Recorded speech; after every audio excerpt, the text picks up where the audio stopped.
All right, I'm going to go ahead and start talking, assuming that I can be heard. And I hope that is the case. Just a moment, and I will tell you if everything's working. I got two things going on here.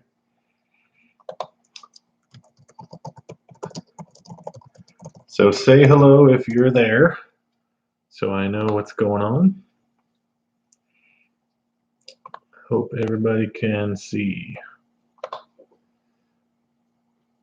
Okay.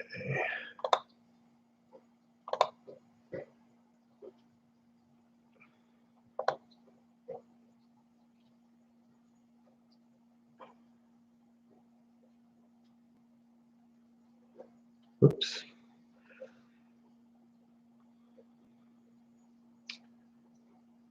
That's not what I wanted.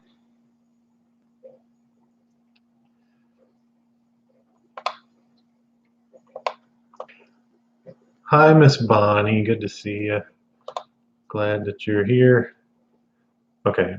I can't see my Facebook video, but I can see YouTube is going. So that's good.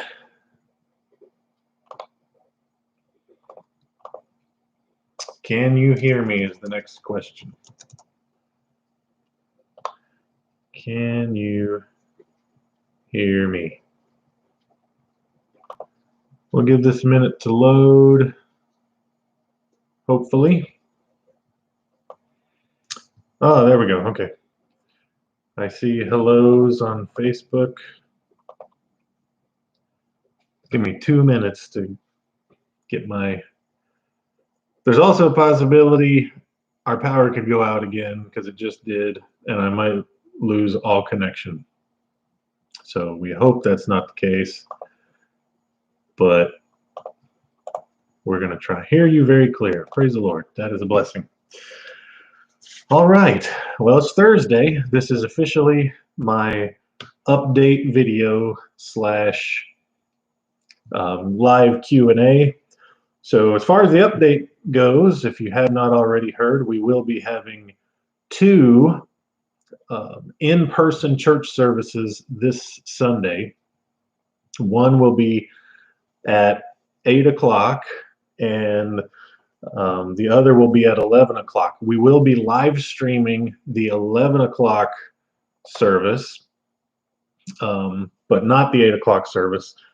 And what we're going to recommend, what we're going to request for just safety is for, if possible, all of our folks who are 55 years and older, we're asking to come to the 8 o'clock service if you're able to do so. And a couple of reasons for that. Number one would be that the building would be freshly clean. It would be the most clean and safest. So we are going to clean the buildings and sanitize in between the two services. But just to give our more at-risk folks the most clean environment possible, we're going to ask them to come first. Let me say before I go any farther, let me tell you just briefly why we are why we decided to close, why we are reopening. I don't want there to be any confusion about this, because if you go way back to, Mike, I'll answer your question in just a second, appreciate that. If you go way back to March 15th, that Sunday, you all remember, those of you that were there, we had a service, things were on the horizon, we didn't know really how bad it was. By that Wednesday, that would be March the 18th, we made the decision somewhat abruptly to cancel all services at that point. And the reason we did that, I want you to remember this, why we ever closed and canceled the services, and why we are reopening now and how we're doing it, is not because of the governor's orders. As a matter of fact, back on the 18th when we canceled that first Wednesday night service.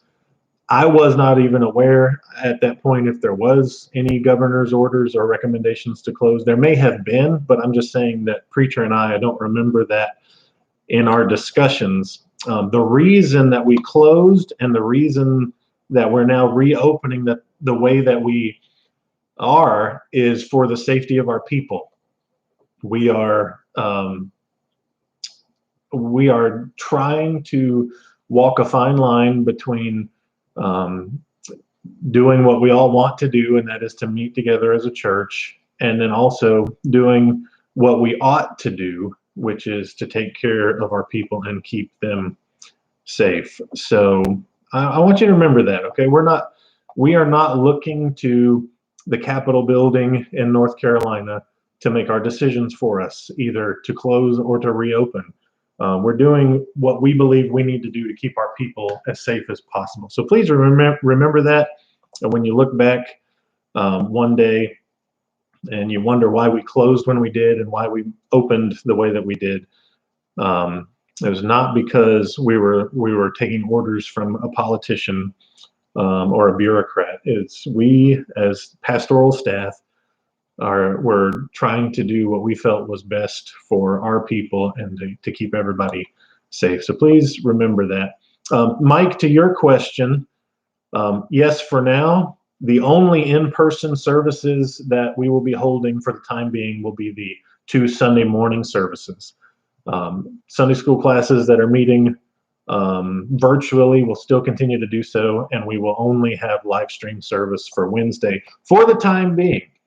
Again, you just have to wait to hear from us when we see how the services go, see what the data is saying, and hopefully soon we can start to add some other in-person services. I will say, just realistically speaking, probably the last things that will come back to normal will probably be children's Sunday school, and so therefore by extension all Sunday school, and the preschool ministry, the nursery ministry, just because you're talking about just a lot more complication as far as cleaning and sterilizing and keeping social distancing. So hello, Jamie. Hello, my in-laws are here. Good to see them. Appreciate them being here. And Tim and Teresa, Miss Linda, Angie, Kimberly, Mike, I said hello already. Miss Linda and Casey are all here. That's good. So what I wanted to do, you can type in comments at any time. On our guidelines that we put out, we talked about providing a safe environment, doing what we can to keep our people safe. And we understand there are different levels of concern. There are different people. Some people are very much concerned about contamination, getting sick, being exposed, and then other people are not so much concerned. We have a pastoral duty to care for everyone and to take everyone into consideration. And that, again, that's why we've been making the decisions that we have. So these guidelines that we wrote up and the practices that we're going to put in place, I want you to know that they were put into place after much prayer, much deliberation. We consulted, as we said on our the note that I posted and the things that you got in the email. We consulted the best sources we could find. We got information from our lawyers, the Christian Law Association. We got information from our insurance company. Church Mutual put out some good information. We got information from some local professionals, some in the medical field and other professions, and then also what the CDC has been putting out. And we take all that into consideration, and we developed a plan that we felt worked best for our church and what we want to do. And so that is why these things are in place. Okay, we did not throw this together haphazardly. We do not assume that we don't assume that all these things are 100% this is going to keep everybody safe. If everybody's not doing their part, if everybody's not following the guidelines, then of course there's nothing we can do to prevent people from being exposed. That's why the first thing we put on the sheet is do not come to church if you are in the least bit uncomfortable. If you have any hesitation, maybe you're a person who's tried to actively avoid going to Walmart or going to the grocery store. And if you're at that level of discomfort, we would recommend you probably need to stay home. We're going to do everything we can to make it a comfortable environment. And we want you there, but we want you to be there and be comfortable. We don't want anybody to be uncomfortable. So if you don't feel bad at all, I've talked to people on the phone who said, we're just not ready quite yet. We'd love to come. We'll come, soon in the future, but we're not ready quite yet. We won't be there this Sunday, and we'll watch the live stream. And that's perfectly fine. That's why we are going to continue to do the live stream. The second thing that we put on the sheet is don't come to church if you are or a member of your household are feeling ill or looking ill, I guess you could say. But if you have any of the classic symptoms, if you're running a fever, please stay home. Check your own temperature before you go home. Have your husband and wife feel each other's heads, whatever you need to do. Check the children. If you're running a fever, if you've got a persistent cough, if you've got a persistent sneeze, if your nose is running uncontrollably, any of those kind of things, please stay home. Don't assume, it's probably just allergies. If you're unsure, if you have any of those symptoms for multiple reasons. Number one, again, we don't even want the possibility of there be any kind of a contamination or exposure. And number two, you might think, oh, it's just allergies, but the person sitting, 2 rows up and 1 row over hears you back there hacking and sniffing. They have no idea what you got, and then you're gonna make the experience very uncomfortable for them. So we ask you to take your brothers and sisters in Christ into consideration when you're determining. And that doesn't just go for mom and dad. That goes for anybody in the household. Your children, if you got kids in the nursery, this is a long established practice anyway. If your children have any of those symptoms, you're not supposed to bring them to the nursery.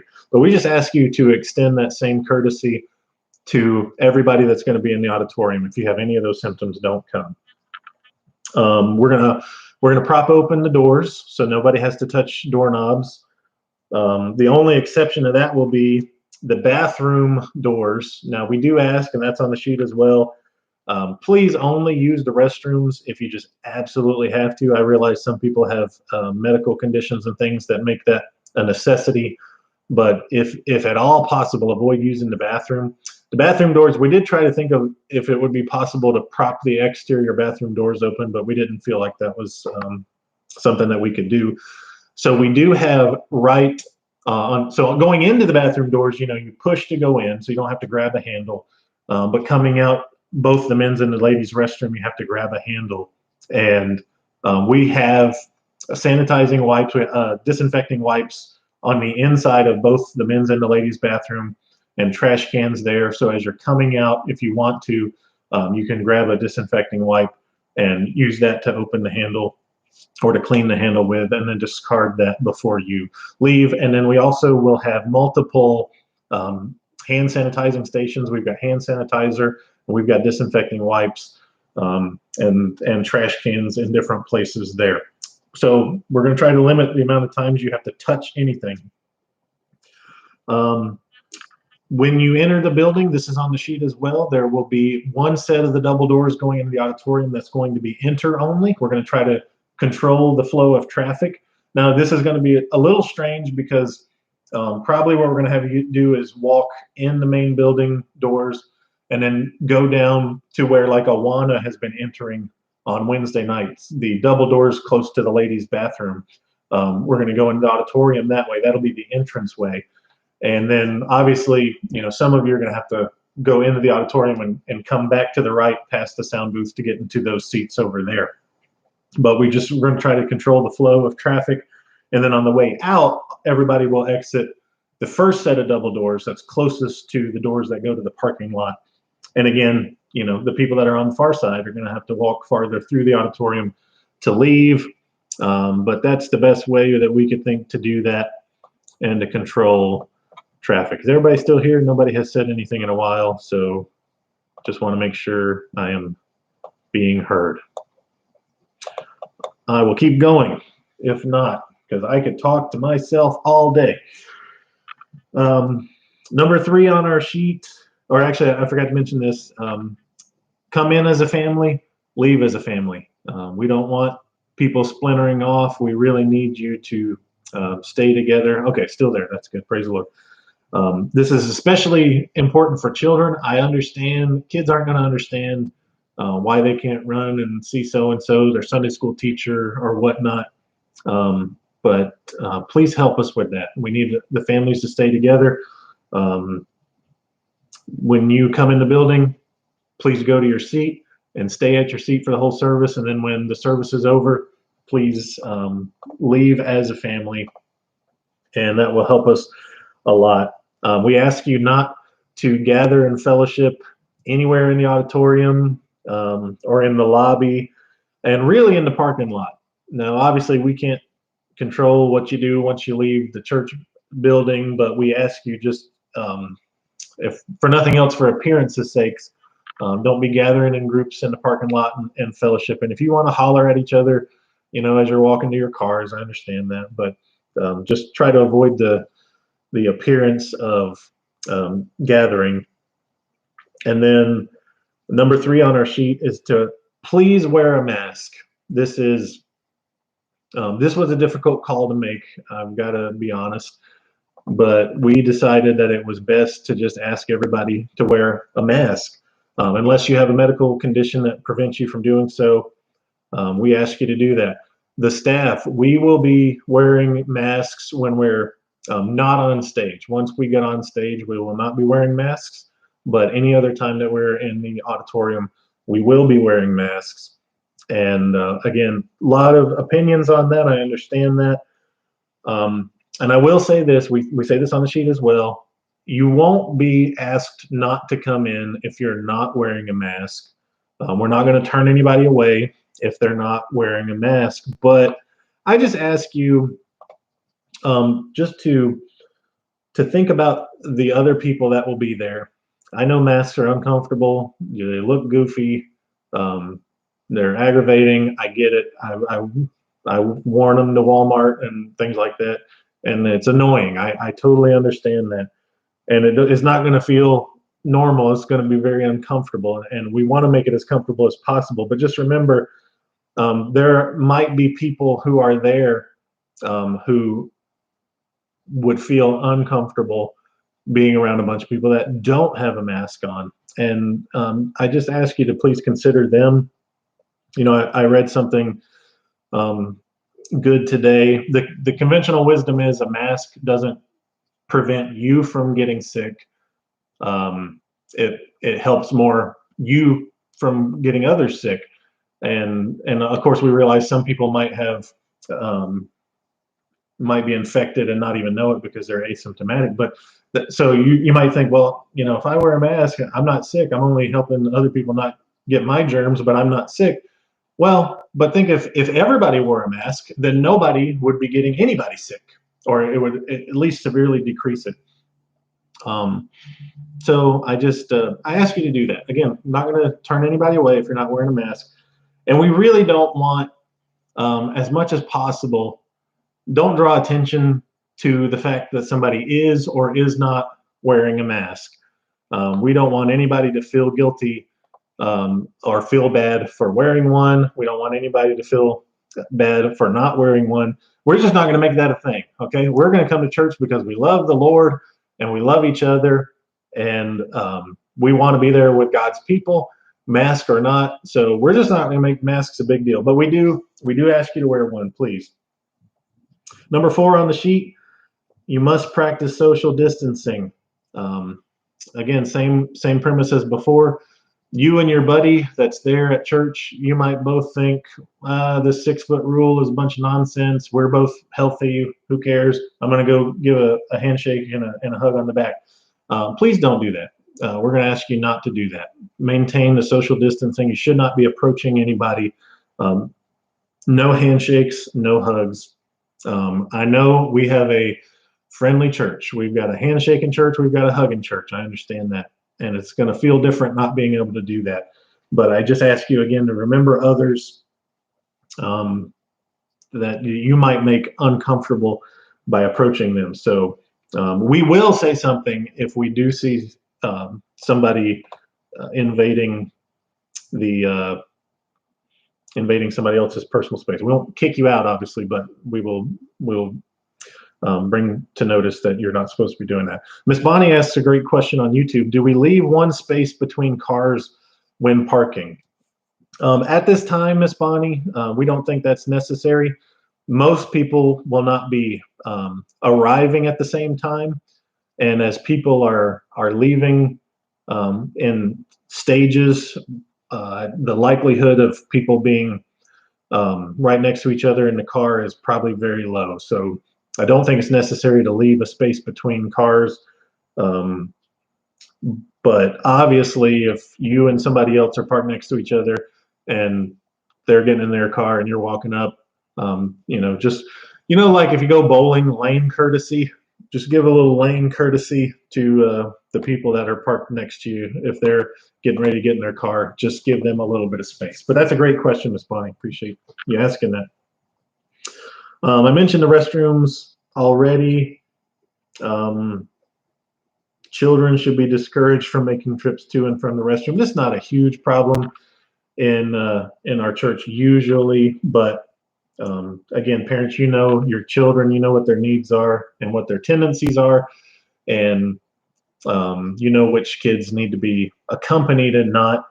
But try to explain to them what we're asking of the church to do and not to use the restroom. And we're asking only 2 people at a time in the restroom, obviously not including a parent that takes their child, but 2 people. So 2 ladies in the ladies' restroom and 2 men in the men's restroom at max at all times. If possible, only 1 at a time, but just at the most 2. Yeah, Jamie, I just saw your question. Thank you, Bethany, for answering that. I have already removed, so the way we did the chairs is I took out every other row, and then the rows that were left, I did on the outside 2 sections, there are just 5 rows of 5 chairs with a row space in between. So where there would be a row right in front, it's gone now. And then in the middle section, I took out every other row, but then I did like a checkerboard pattern. So you have 4 chairs here, 4 chairs here, and then a space in between of about 8 chairs worth. And then in the next row, there'll be a section of 3 chairs with no chairs on either right or left, and they'll be in the middle. So you got 4 and 4, 3, 4 and 4, 3, so on and so forth. Every clump of chairs is spaced out a good distance. So that was a great question. Matter of fact, I should have posted a picture of what the auditorium looks like. I might do that tomorrow if we go up to the church, just so you can see before you get there kind of what things look like. I already mentioned families sitting together, or people in the same household. I don't think we have anybody right now that people are not, we don't have college roommates right now that I know of, but anything like that. I mentioned the hand sanitizer, disinfectant wipes. Yeah, parents, please make us help us. Those things, as you know, are a little harder to find now. They are coming back in stock, although Walmart did not have any disinfectant wipes this morning when I went at 7:30. But just make sure, if you're helping your kids wipe something, wipe their hands with a wipe, not to grab handfuls out of there. Help us with that. Online giving is still the preferred method of giving. I can't remember. Last I heard, preacher was going to put a bucket or something near the back door that as you're leaving or coming in, if you have an offering you want to drop in, you can still mail it to the church office, but we prefer that you use online giving if at all possible at this time, or mail it into the office. Bethany asks, will all the other buildings be closed? Yes, there will be no other buildings open. And actually the back door of the auditorium that goes out to the preschool building will be locked and closed as well. So just the main doors going out to the main parking lot. Exit the service and the parking lot after service is over. I mentioned that. In between the buildings, we will clean and sanitize the auditorium. We have some chemicals that we're going to use to sanitize the chairs. We'll wipe down all the door handles and any flat surfaces that people might touch. Those will be cleaned. And then the last thing on the guidelines, as you saw, was that for now, the only in-person services we're planning are the 2 Sunday morning services. So right now, we're not going to have any Sunday evening service, live stream or digital, or live stream or in person. No Sunday evening service. For one reason, some of our Sunday schools are now still meeting on Sunday afternoon, and we felt that was valuable, so we want to continue doing that. Wednesday night we'll still do the live stream Bible study, but we won't have any. We won't have children's church. Your kids are going to sit with you through the service, and we won't have any nursery. Like I said, children's church and nursery and children's Sunday school. Those will be some of the last things we start to implement back again, just because of the complexity. And Awana will not be meeting on Wednesday night. It's really sad. I hate that for the kids. The Awana year has ended.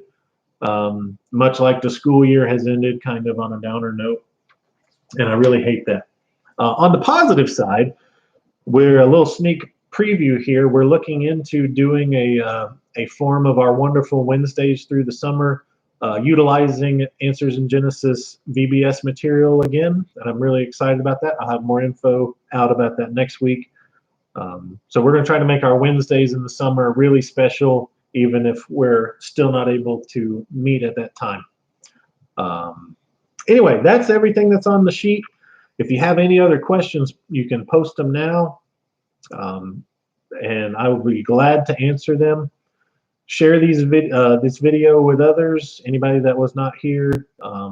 They can contact me, or they can comment on the videos, except for YouTube. Our live chat on YouTube does not stick around. Once the live video is over, that live chat is gone, so they would have to comment under this video on YouTube if they need a question, or on Facebook, and we can answer it there. That way everybody can see what the answers were.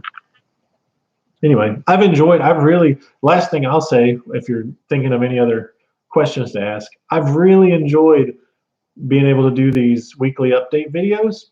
At the beginning when Preacher and I started this, we were thinking this is a rapidly changing situation, and we want to be able to put out information that's pertinent to our church and our church people. So we started doing the update videos, and then it kind of morphed into more of a pep talk, an encouragement, and a devotional time. And I've really enjoyed it. I've loved doing them, but this will be the last one for us for now. We'll probably try to throw a random update video out every once in a while, even when everything goes back to normal eventually. But I've really enjoyed doing those, and so I hope you have as well. If you have any suggestions on how we can make the services more comfortable, make our brothers and sisters in Christ more comfortable, or utilize our social media in a better way. It's kind of been a one-man show, unfortunately. I kind of hate that. I'm not the greatest with social media, but I'd love to utilize this more. I think it's been a blessing. Oh, I did think of one thing to say. I don't know if Don or Trina is watching this, but I've got it worked out where nobody will need to be in the sound booth. We are going to try to reintroduce some special music eventually, not this week, but in the coming weeks. And those people will be using their own microphone that nobody else will touch, and we'll try to keep everything safe like that. But I've actually it's really cool. I love to, maybe I can show it off Sunday so you can see it, but the church has an iPad that we bought actually for the business office to do card transactions back for the teen fundraisers we did a couple years ago. Miss Jackie ran that with the Square card reader, and you could read it on the iPad. So we bought an iPad, and it was just sitting there for a long time. And So I learned something from Matt Finn a long time ago, a couple of years ago when we got our new soundboard, and the iPad has an app where I can control the big soundboard in the church using the iPad. It's really cool. I can mute and unmute mics. I can do the little slider, and if you're standing in front of the soundboard, when I do the slider on the iPad, the actual slider on the soundboard goes up and down. So I'll be able to use that from the stage. It's pretty cool. Technology is really a really cool thing. We're thankful for all that. I think that's got everything covered. Again, thank you for your patience. Thank you for your understanding. This is a time we need a lot of grace. We need a lot of wisdom. And we need grace for us to you. And then we also need grace from you to us. And I'm fully confident our church is going to do that. But we love you all. I can't tell you how excited Preacher and I are to be back in the service. We were up there today putting out the wipes and the hand sanitizer, and we were just both talking about how excited we are just to see everybody in person. The drive-in was cool. But it's going to be a lot better to see you in the building and be together in that way. So we are very, very excited. All right, I'm going to sign off now. Thank you, Miss Gwen. Thank you for watching, and everybody else that asked questions and was watching. Hope that answered some of your questions. And we love y'all much. We will see you on Sunday. Have a good weekend.